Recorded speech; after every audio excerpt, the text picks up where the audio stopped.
Assalamualaikum warahmatullahi wabarakatuh. Saya Tria Fatona dari kelas 12 MIPA 2 akan menjelaskan tentang proses masuknya Islam di Indonesia. A. Situasi dan kondisi sebelum kedatangan Islam. 1. Letak geografis sebagai wilayah yang strategis dalam jalur perdagangan antar bangsa. Yang kedua, keyakinan. Sebelum kedatangan Islam, masyarakat Indonesia sudah menganut agama dan kepercayaan yang berbeda-beda dalam kehidupannya. Yang ketiga, politik dan pemerintahan. Bangsa Indonesia telah mengenal sistem politik dan pemerintahan jauh sebelum Islam masuk ke Indonesia. 4. Perekonomian dan perindustrian. Penduduk yang tersebar di lembah dan dataran pegunungan merupakan pendukung utama keberlangsungan stabilitas ekonomi pemerintahan. 5. Sastra dan kesusastraan. Purwacaraka dan Zoetmulder telah berhasil menelisik sastra Jawa itu jauh ke masa sebelum masuknya Islam ke Indonesia, yaitu pada masa Mataram Hindu-Buddha. B. Jalur masuknya Islam di Indonesia.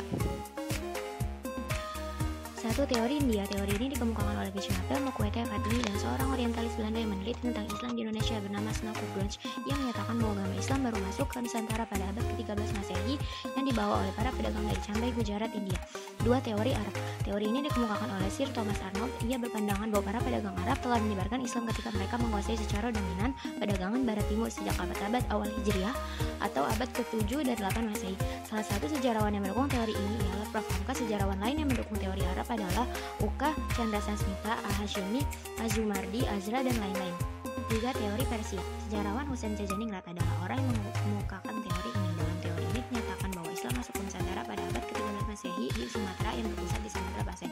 Salah satu buktinya adalah peringatan 10 Muharram. 4. Teori Cina. Teori ini menyatakan bahwa Islam datang ke Indonesia berasal dari para perantau Cina. Sumanto Al-Qurtubi dalam bukunya Arus Cina, Islam, Jawa menyatakan, menurut kronik pada masa dinasti Tang di daerah Kanton, Zhangzhou, Guangzhou, dan pesisir Cina bagian selatan telah terdapat sejumlah pemukiman Islam. Teori Cina didasarkan pada sumber luar negeri maupun lokal. C. Strategi dakwah Islam di Indonesia. 1. Perdagangan. 2. Perkawinan. 3. Politik. 4. Pendidikan. 5. Kesenian. Dan 6. Tasawuf. D. Fase penyebaran Islam di Indonesia.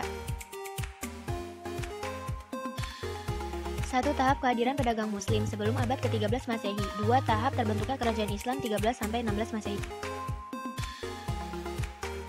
3. Tahap pelembagaan Islam.